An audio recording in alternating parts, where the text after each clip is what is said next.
Alright, so I'm going to tackle these cylinder heads now. I already got one done. I'll show you for comparison. This is the just one that came off the engine. You see there's some dirt in all these ports. Not too bad. It's got the factory springs. Look at the exhaust ports. These are the dirty ones.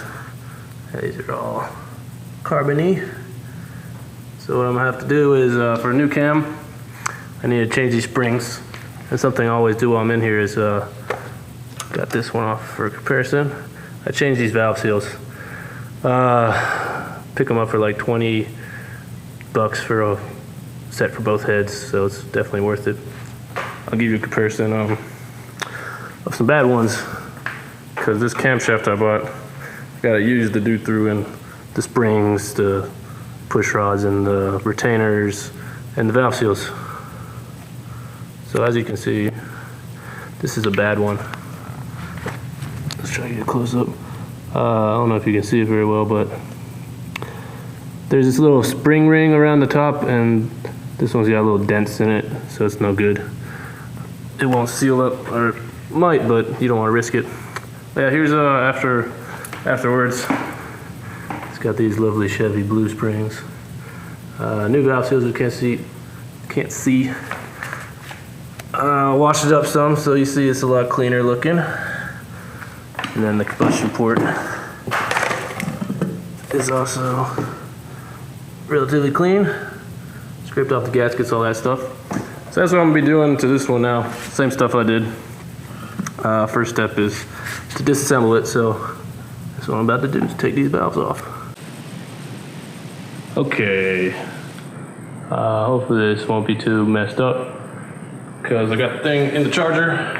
Don't mind me being half naked as well. Trying to show my skin. But it's very hot and humid out here, so what we got going on, step one, exhibit A, spring compressor. You need one of these. Got this one at Sears. Wasn't very expensive. What you do, this side goes against the valve, this side goes against the spring. So wrap it around the spring, squeeze it. Should get these retainers to pop. Squeeze a little more, and then pull these little suckers out. Sometimes you need to wiggle the spring a little bit to get one side or the other out. And then they're out. Okay. Do that a bunch of times. And yeah, this is the valve seal. And then you're done. Keep track of your valves. You don't want to put the wrong valve in the wrong place.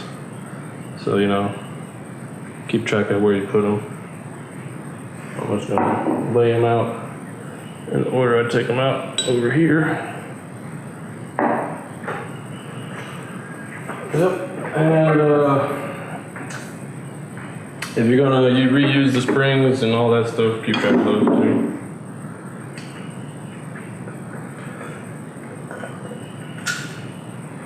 Maybe you'll get lucky and see one of these get stuck, because sometimes these springs don't want to compress. The little retainers will be like frozen on. And if that happens, there's a couple tricks to get them off. But what I do is I turn the heads down flat, put something soft under the valve, take a socket like this, and just whack it with a hammer. And that should, put some force in there and break free that retainer, so you can get it out with the spring compressor the normal way. But yeah, just rinse, repeat. Do this for all the valves. I'm dropping them everywhere. One of the benefits of these LS motors is they're so simple. You don't have to worry about pulling out 4 valves for heads. 4 valves per cylinder. That's what I'm trying to say. 2. Let me see. Here's a quick comparison. DOD cylinder, regular cylinder. Look at all this kicked on stuff on the DOD. So yeah, GM, maybe it's there. DOD, non-DOD. GM, if you're listening, fix that shit. DOD is nastying up the engine. But I will not have DOD with this new camshaft. So, one less problem.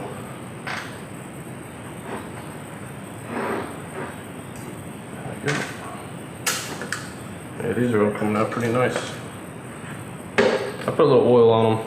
That's another thing, keep in mind whenever you have surfaces like that are contact surfaces. Put a little bit of oil on them. You don't want them getting surface rust, you know.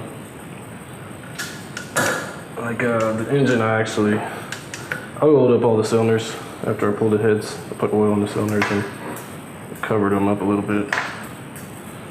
Yeah. I'm not really caring too much about these retainers, as you can see, but they do go bouncing out. So if you want to use them, get a bigger table. That's all I got. This little small one. Yeah, another DOD valve.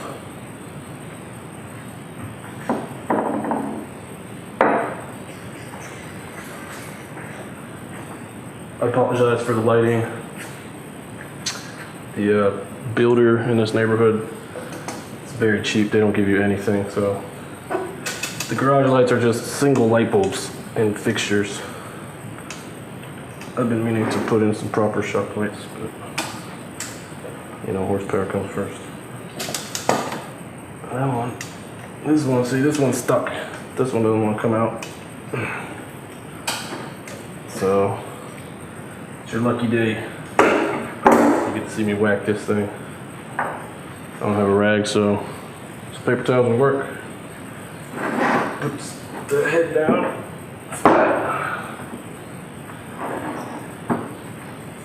The rags are just to keep the valve from contacting. Let's see. Socket. Now hammer. Bam. Take socket. Take hammer.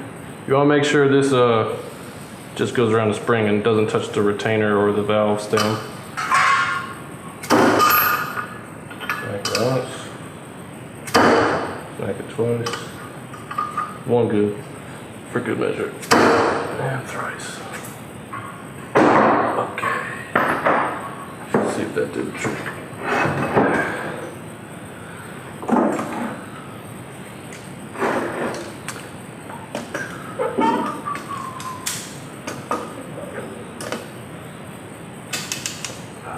Yeah, see? Coming right out now. Piece of cake.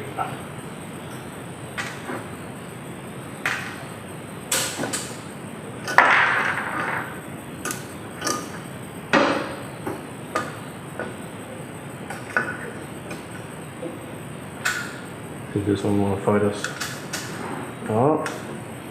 Oh, no, there she goes. She.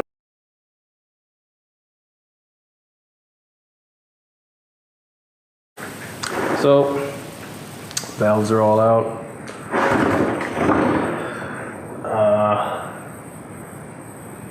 The valve seals look pretty good on all the intakes. This is the same on the other one. The exhausts have some little bit of pitting looking stuff on them.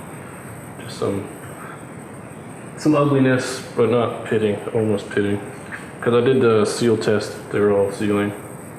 But I'll still lap the exhaust valves, clean that up a little bit. Might as well, you know. Next is these retainers, or valve seals, I mean.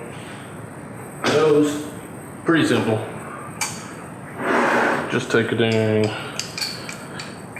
wrench or pliers, grab them. You don't have to squeeze very hard at all, just twist a little, pull them right off, and they're off. So they got a little bit of dirt, a lot of carbon builds up in there. Like I said, very cheap insurance to buy some new ones. Keep in mind, from the factory there's a different one on the intake exhaust. The intake's black, the exhaust is brown. The brown just means it's a better seal, like temperature-wise. It'll handle more heat for the exhaust valve. So you can put exhausts on intake, but you can't put intakes on exhaust. And so like the one I got from the parts store was only exhaust seals. So don't let that scare you. If they're all intake seals, then yeah, let that scare you. But if they're all exhausts, don't worry about it.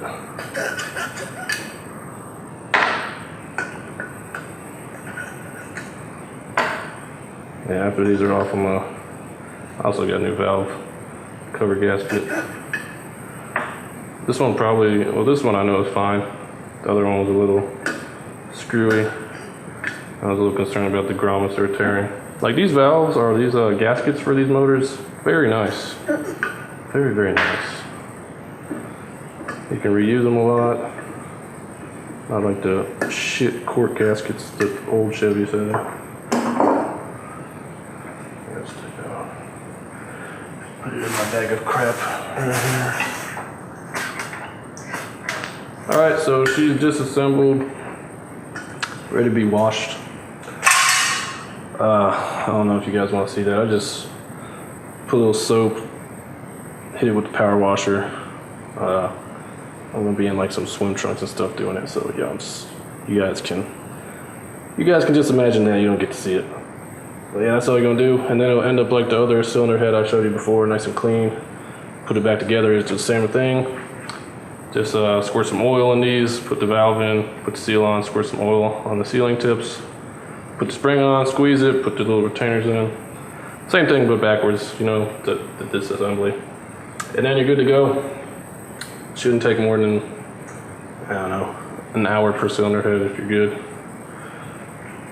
All right, guys, that's the top end.